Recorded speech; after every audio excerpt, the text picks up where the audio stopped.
You may have seen him if you've ever been to an Oakland A's game.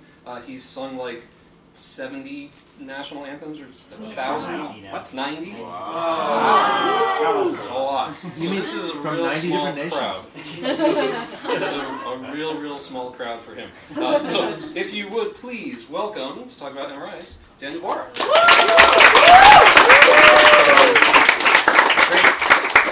All right, small but good crowd. So I'm excited to talk to you guys about this, and it's going to be a whirlwind. So yeah, I'll just jump in. So basically, what I'm going to describe to you is how a standard MRI machine, like you can see on the left, combines with a human person that you can see in the middle to create cool images of the inner anatomy, as you can see on the right. So let's start with the MRI machine itself, and I just want to give you a very brief overview of what hardware is involved and kind of what's important.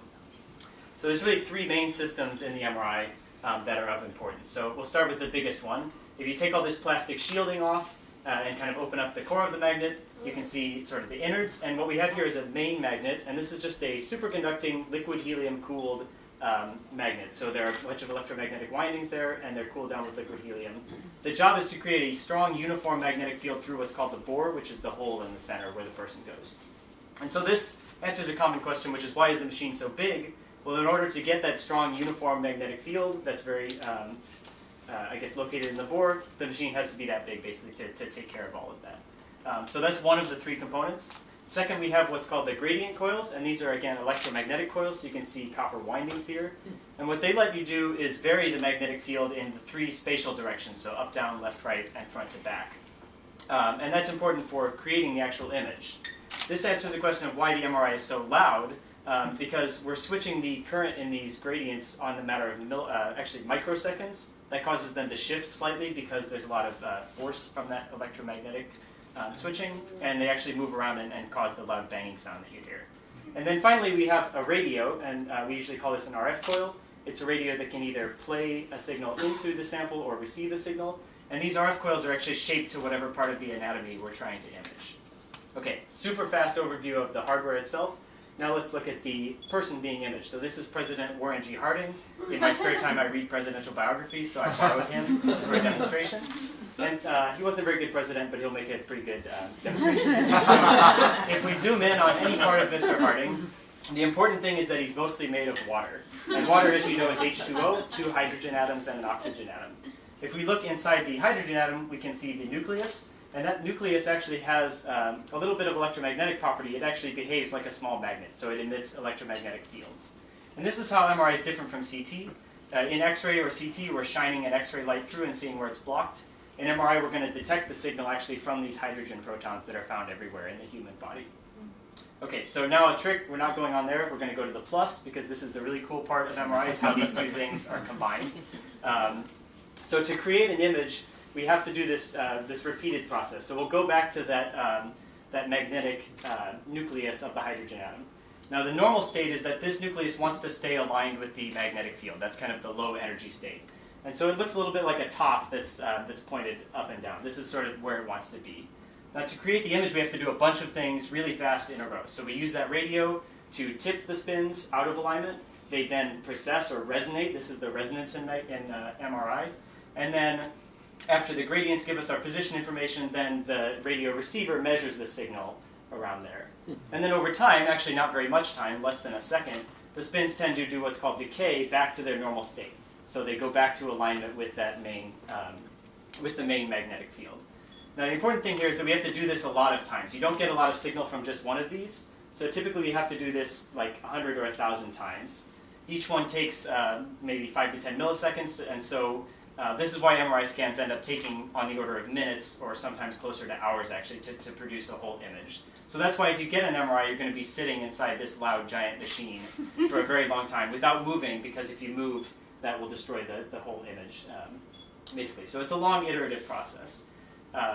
So that's sort of the nuts and bolts of how it works. The last thing I want to talk about is the image itself, because one of the unique and cool things about MRI is that you can create many, many different types of images with the same hardware and person, I guess you should say. So this is what's known as image contrast. And unlike X-ray, where we basically just get one kind of image contrast, here you can see 3 pictures of a brain, all generated using MRI. In one case, we have dark brain matter and light-colored fluid. In other cases, the cerebrospinal fluid is dark and the brain is white. And that all just comes back to how we manipulate those nucleus of the hydrogen atom. So this lets us do all of the cool different things that you may have heard of. We've got fMRI, where the brightness of the signal actually just depends on the oxygenation level of the blood, and that's correlated to brain region activation. We can do 4D flow, and then we can make these really cool pictures, which I put last because I wanted this slide to be up forever. We can do really fine details of mapping all of the blood vessels in the human brain. We're actually, in some cases now, even map the white matter neuron pathways with a different kind of image. So there's really some beautiful things, and MRI is very flexible in that regard compared to something else like CT. Cool. Right.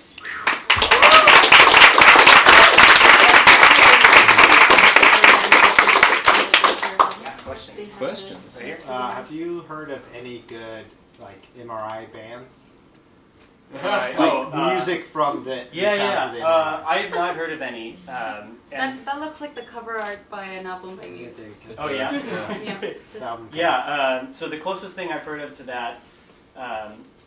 So my research is kind of adjunctly related to MRI. We use it, but we're not really MRI people. In my next job, I'll be going more into the MRI world and going to the MRI conferences.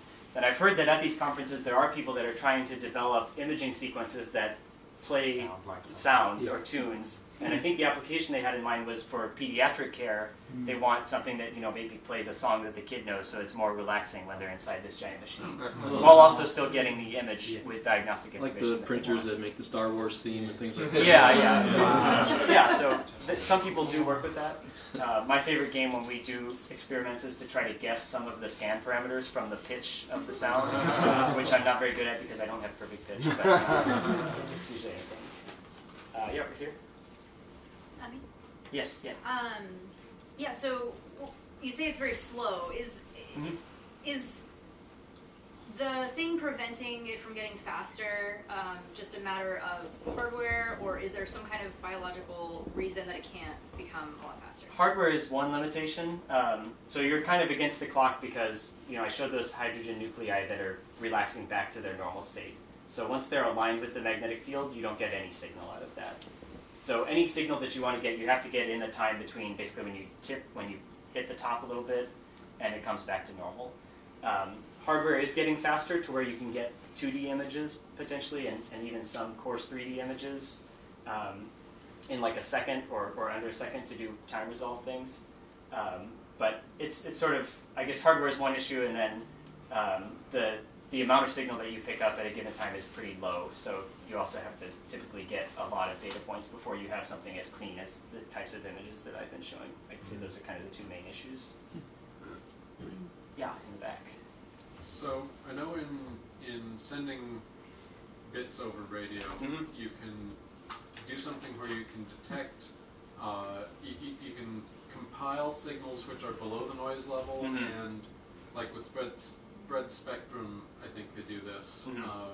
You can add a bunch of very weak signals and pull out a strong signal. Right. So if you attach very high contrast things to someone's head, so that you knew where their head was moving, could you then take images while they moved and combine them into a sharp image? Yeah, that could be one avenue. So part of the difficulty with MRI, and I didn't have time to go into all the details of this, but when you're acquiring data points in MRI, it's not as if I'm going through this picture one pixel at a time and getting each pixel data point.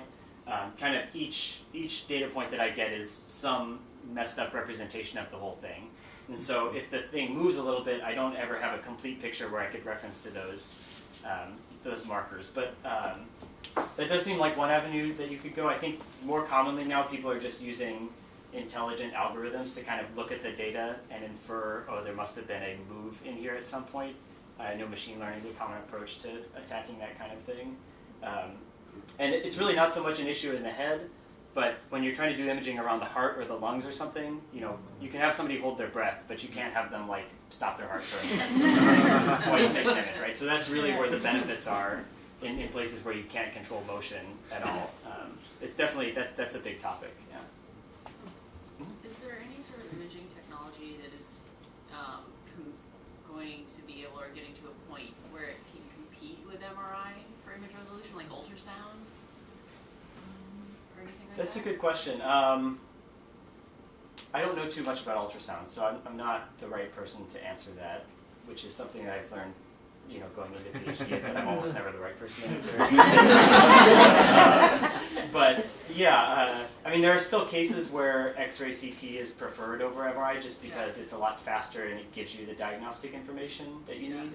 But So for there's, image resolution. in terms of image resolution and soft tissue contrast, distinguishing between different types of soft tissue, ultrasound may be able to do that to some degree. I really don't know. I would think in terms of getting data coverage for a large area like the size of the head or something, MRI is going to be tough to beat just because ultrasound tends to die out the farther away you get from the skin. But I was asking because isn't Yeah. helium running out? No. Like, I mean, like It is expensive. Yeah. It's expensive. It's going to have to start coming from places that's harder to harvest it. Yeah, economics of helium, also a thing I'm not super informed on. I can tell you that, so older generation MRI machines actually had a certain amount of what they call boil off, where they would lose helium over time. The newer generation scanners don't do that anymore. Okay. So unless they actually have to shut down the magnet, they call it quenching, which is very, very rare, they actually don't lose helium over time. Okay. Yeah. There are helium retrieval systems that bring back about 90%. Yeah, so they're pretty good at not running out. I have a question for Oh, sure. other people here. How many of you have had an MRI? Wow. Yeah, I should be asking you guys all that. I've never had one. Really surprising. Yeah. That is Yeah, the can't best thing I've heard. What's the main thing that determines the contrast? Like, what's the difference between the properties of the? Yeah, so it all goes back to that that slide I had where you're tipping the top, letting it spin, and then having it come back to alignment. So that happens, especially that coming back to alignment happens at different speeds in different regions. So for example, if you're in your cerebrospinal fluid where it's all water, that happens really slowly. The hydrogen protons will spin around for like a second or 2 seconds before they come back. So then you have a lot of time to measure signal. You're going to get pretty high signal, like you had in this case. Things that are more structured, like bone or brain matter, that coming back to equilibrium happens faster. So in one kind of image, that gives you darker signal. But then you can manipulate that in different ways. So for example, if you knock the top all the way down and wait till it comes halfway up, and then try to knock it again, nothing will happen. But the ones that come all the way back up to the top will get knocked again. And so then you can kind of flip that on its head, which is what one of these sequences where they're basically suppressing all of the signal from the water because they don't want to look at it.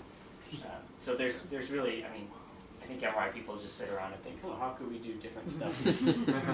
This procedure basically, yeah. Down here. But yeah. Oh. Yes. Oh, yes. Sorry. Yeah, sorry. Down there. That's right. This might be a really long question, but That's good. I'm used to this. What do you know about the history of the development of MRI? Like how did somebody come up with Yeah. the idea? Oh yeah, we want to spin these tops and measure Right. the thing. Like, how did somebody come up with this? Right. So it was mostly invented at the University of Illinois where I did my undergrad, so I should plug that.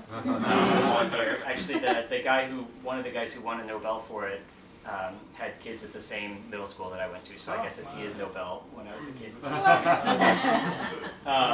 I think it kind of was developed out of an earlier technology called nuclear magnetic resonance, which is sort of where they figured out that there's this precession that happens, this resonance that happens, and you can manipulate that. I guess the main development of MRI was figuring out that if we add that magnetic field gradient coil, so that was the big electromagnetic coils, then we can actually encode position information and come up with something that looks like an image rather than just sort of a frequency spectrum that's averaged over the whole thing.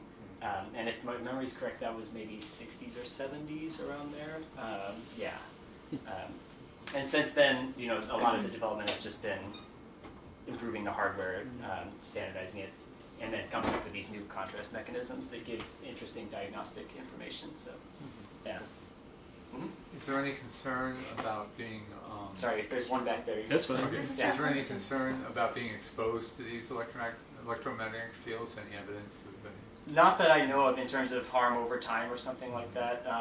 No, I think the first person to stick his head in one of these was, probably thought he might be taking a risk and was willing to take it. But there are some interesting effects that can happen. So in my research, we don't scan people. We scan plastic 3D printed models with water flowing through them to look at the flow properties.